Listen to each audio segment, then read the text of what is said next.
जय जिनेन्द्र। जीवमजीवं गौवं जीर्णवरवसहेण जीर्णनिदीठं देविन्दविन्दवन्दं वन्दे तं सर्वदा शिरसा। पंच परमेष्टि भगवान की जय। पिछली पाठशाला में आश्रव की चर्चा हो रही थी। आश्रव के दो भेद, भावाश्रव और द्रव्याश्रव। भावाश्रव के बारे में पिछली गाथा में बता दिया। अब आज द्रव्याश्रव की चर्चा होगी। राणावरणादीणम्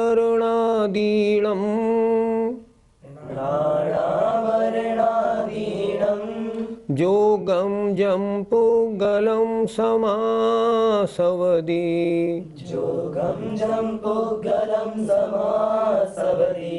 दव्वासवो सणेयो अणेयभेयो जिणखादो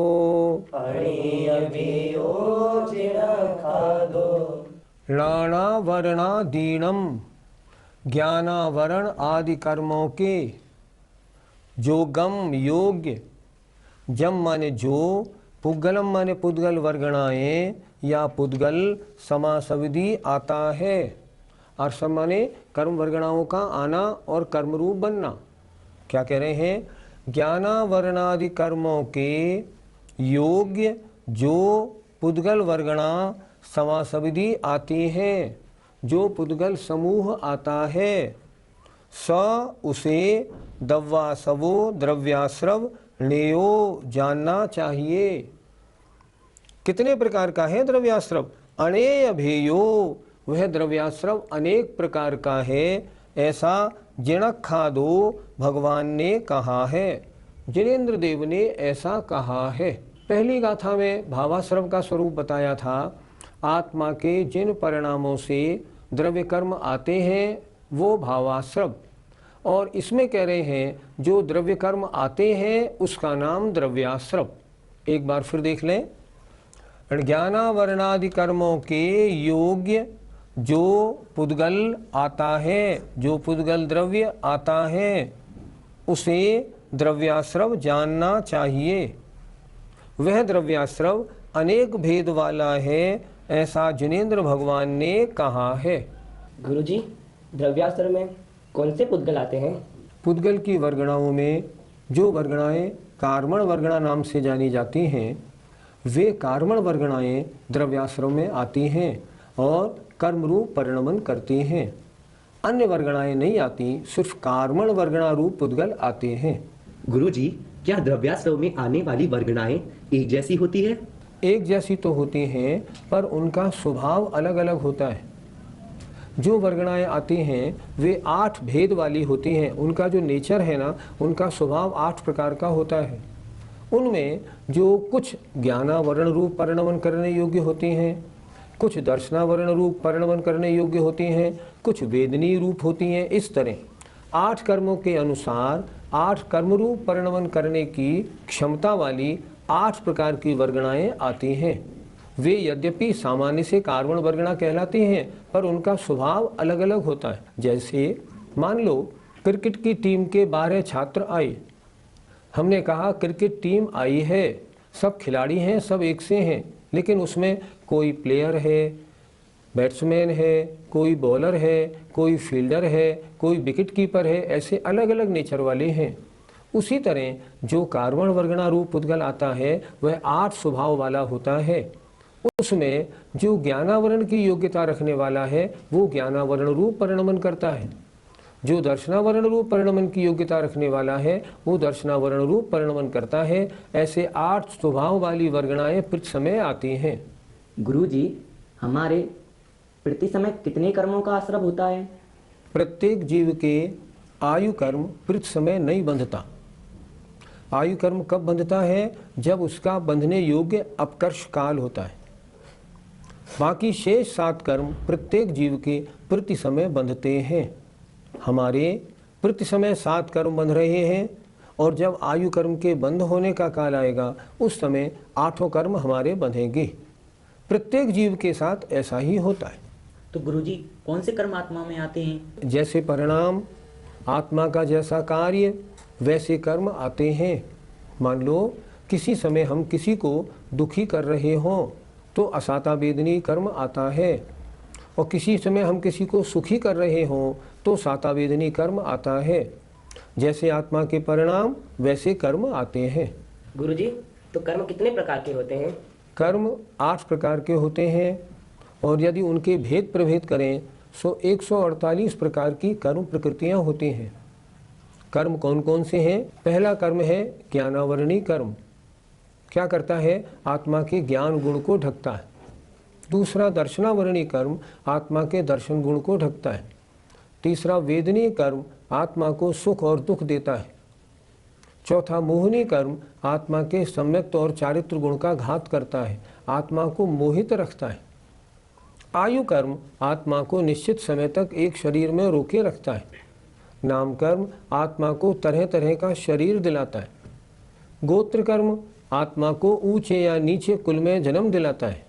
और अंतराय कर्म, आत्मा के दान, लाभ, भोग और वीर में बाधा डालता है। इस तरह 8 कर्म होते हैं। इन 8 कर्मों के अलग अलग और भेद हैं। जैसे ज्ञानावरणी कर्म के 5 भेद, मति ज्ञानावरण, श्रुत ज्ञानावरण, अवधि ज्ञानावरण, मनपर्य ज्ञानावरण, केवल ज्ञानावरण। इस तरह अगर हम इनके भेद करें तो ज्ञानावरण के 5, दर्शनावरण के 9, वेदनी के 2, मोहिनी के 28, आयु के 4, नाम कर्म के 93, गोत्र के 2 और अंतराय के 5। इनको हम खुलासा करें तो 148 भेद हो जाते हैं। कर्मों के 2 भेद और भी सुनने को मिलते हैं, एक घातिया और अघातिया।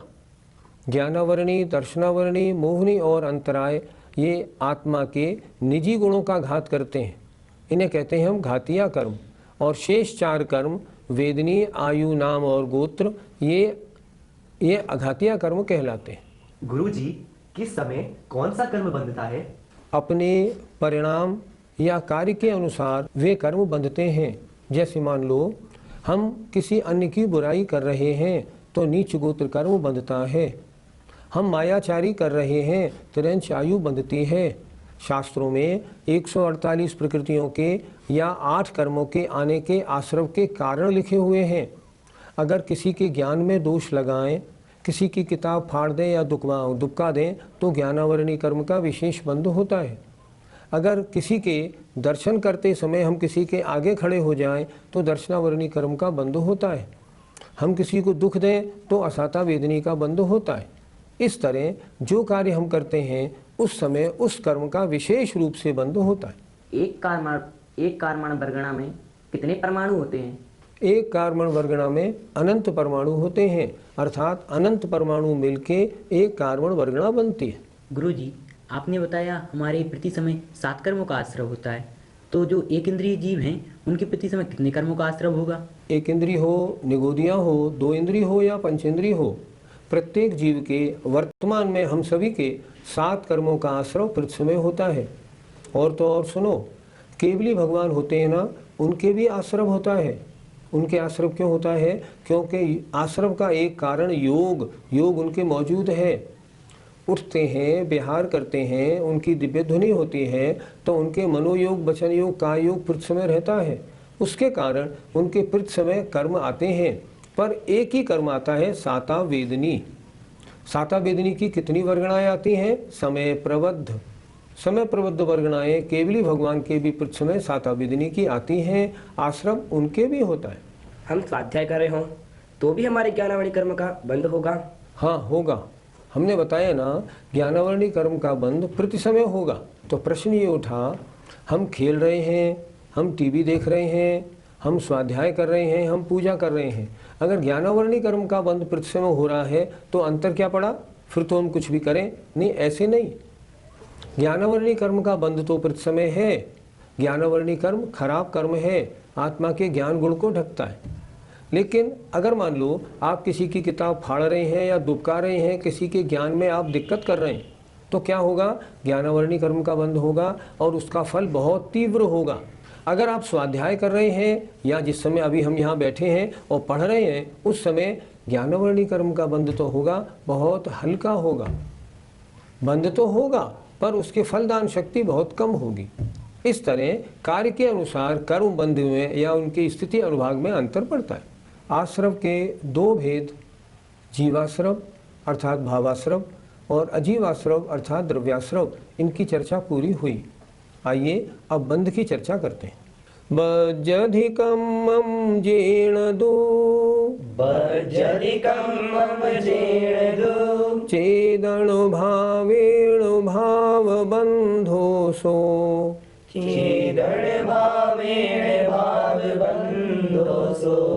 कम्मादपदेशाणम्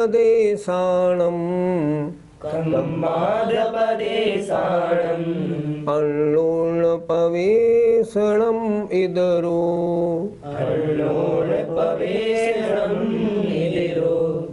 बज्झदी बंधता है, कम्मम कर्म, जेणदु जिस, चेदन भावेन चैतन्य आत्मा के भाव से, वह भाव भावबंध है। क्या कह रहे हैं? भावबंध, आत्मा के जिन परिणामों से कर्म बंधते हैं वे परिणाम भावबंध, और कर्म और आत्मा का एक में खो जाना, इसका नाम द्रव्यबंध। भावबंध माने जीवबंध, द्रव्यबंध माने अजीवबंध। और द्रव्यबंध कम आद पदेशाणम, संधि विच्छेद, एक एक शब्द देखना है। कम आद पदेशाणम, कर्म प्रदेशों का और आत्म प्रदेशों का, आद माने आत्मा, कर्म और आत्मा के प्रदेशों का अन्योन्य पवेशनम, एक दूसरे में प्रवेश हो जाना, ये इधरो दूसरा बंध है, अर्थात द्रव्य बंध है। द्रव्य बंध का मतलब आत्मा और कर्म प्रदेशों का एक में खो जाना। भाव बंध का मतलब आत्मा के वे परिणाम जिनके कारण ये बंध हुआ। फिर एक बार देखें जरा ध्यान से। जेण चेदन भावेण, जिन चैतन्य माने आत्मा के भाव से, कम्बम बज्झदी कर्म बंधता है, सो वह आत्मा का परिणाम भाव बंध है, भाव बंधु। और कर्म और आत्मा के प्रदेशों का कम आद पदेशाणम, कर्म और आत्मा के प्रदेशों का अन्योन्य पवेशनम, एक दूसरे में प्रवेश हो जाना, इधरो दूसरा, दूसरा माने नेक्स्ट, नेक्स्ट माने द्रव्य बंध है। इस तरह बंध की दो परिभाषाएं हो गईं। आत्मा के जिन परिणामों से बंध होता है वे परिणाम जीव बंध या भाव बंध, और कर्म प्रदेशों का आत्म प्रदेशों का एक मेक हो जाना, इसका नाम है द्रव्य बंध या अजीव बंध। आत्मा के किन परिणामों से कर्म बंधते हैं? पहले जब हमने भावाश्रव बताया था तब हमने बताया था आत्मा के किन परिणामों से कर्म आते हैं। मिथ्यात्व, अविरति, प्रमाद, कषाय और योग से आते हैं। तो ये आत्मा के किन परिणामों से बंध होता है, उन्हीं परिणामों से आश्रव भी होता है और बंध भी होता है। आत्मा के वो परिणाम मिथ्यात्व, अविरति, प्रमाद, कषाय और योग रूप जो परिणाम हैं वे आश्रव और बंध दोनों में कारण होते हैं। उन्हीं परिणामों से आश्रव भी होता है और बंध भी होता है। ये बंध किनके मिलने से हुआ? आत्मा का उपयोग ज्ञान और दर्शन रूप, उस उपयोग में राग द्वेष और जुड़ गए। उपयोग के ज्ञान दर्शन के साथ राग द्वेष के मिल जाने से, जुड़ जाने से ये बंध होता है। अगर आत्मा ज्ञान दर्शन ज्ञाता दृष्टा रूप बना रहे और राग द्वेष आदि का प्रवेश ना हो तो बंध नहीं होता। इसलिए किनके मिलने से बंध हुआ? ज्ञान दर्शन रूप आत्मा के उपयोग में राग द्वेष के प्रवेश करने से बंध हुआ है। आश्रव और बंध में क्या अंतर है? आपने कमरे में प्रवेश किया और कुर्सी पर आकर बैठ गए, उसी तरह आश्रम माने कर्मों का आना, बंध माने आत्मा के साथ एक में खो जाना। दोनों अलग अलग क्रिया हैं। आपने प्रवेश किया अलग, आकर बैठ गए अलग। उसी तरह कर्मों का आना और आत्मा के साथ जुड़ जाना, ये दोनों अलग अलग हैं। आश्रव अलग है, बंध अलग है। आश्रव के बाद बंद होने में कितना समय लगता है? एक समय में आश्रव भी होता है और बंध भी होता है। डिफरेंस नहीं होता कि पहले समय में बंध हो, पहले समय में आश्रव हो बाद वाले समय में बंद हो, ऐसा नहीं होता। जिस समय में आश्रम होता है उसी समय बंद हो जाता है एक साथ, अर्थात कर्म का आना और आत्मा के साथ बंधना एक समय का कार्य है। क्या जैसे गाय के गले में रस्सी बांधी, क्या उसी प्रकार कर्म आत्मा से बनते हैं? जैसे गाय के गले में रस्सी बांधी, गाय अलग रस्सी अलग, ऐसे बंद नहीं होता। जैसे मान लो एक गिलास पानी में आपने नींबू डाल दिया, नींबू निचोड़ा, क्या हुआ? नींबू का रस पूरे पानी में प्रवेश कर गया। ऐसे आत्मा का कर्मों का बंध होता है। अगर गाय के गले में रस्सी बांधी है तो रस्सी अलग है, आत्मा अलग है, एक दूसरे में प्रवेश नहीं हुआ। ऐसे नहीं होता आत्मा और कर्मों का बंध। आत्मा और कर्मों का बंध जैसे दूध में शक्कर घुल जाती है, एक में खो जाती है, ऐसे होता है। वे कर्म आत्मा में एक दूसरे में प्रवेश कर जाते हैं, ऐसे होता है।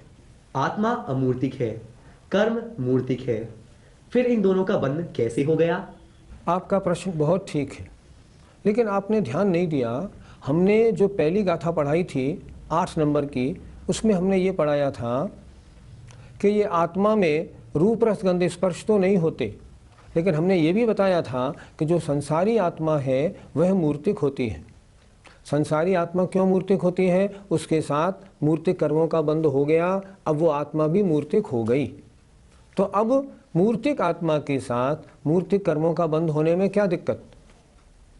सिद्ध भगवान की आत्मा अमूर्तिक है, लेकिन उनके साथ किसी कर्म का बंध नहीं हो सकता, क्योंकि अमूर्तिक के साथ मूर्तिक का बंध नहीं होता। बंध हमेशा मूर्तिक का मूर्तिक के साथ होता है। तो संसारी आत्मा क्योंकि मूर्तिक है, इसलिए उसके साथ मूर्तिक कर्मों का बंध हो जाता है। भावाश्रम और भावबंध में क्या अंतर है?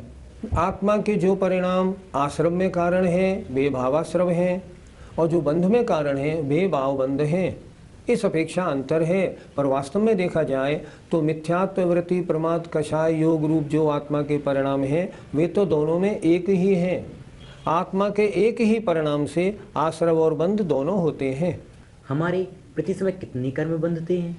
संसारी अवस्था में कोई भी जीव हो, चाहे निगोदिया हो, एक इंद्री हो, मनुष्य हो या देव हो, सबके प्रति समय बंधने वाले कर्मों की क्वांटिटी समय प्रबद्ध कहलाती है। समय प्रबद्ध माने एक समय में बंधने वाले कर्मों की क्वांटिटी, गिनती, कि ये कितने होते हैं, समय प्रबद्ध। समय प्रबद्ध माने अनंत। केवली भगवान के भी कर्मों का आश्रय होता है, तो उनके यद्यपि मोह भी नहीं है, कषाय भी नहीं है, योग है, इस कारण उनके कर्मों का आश्रय है।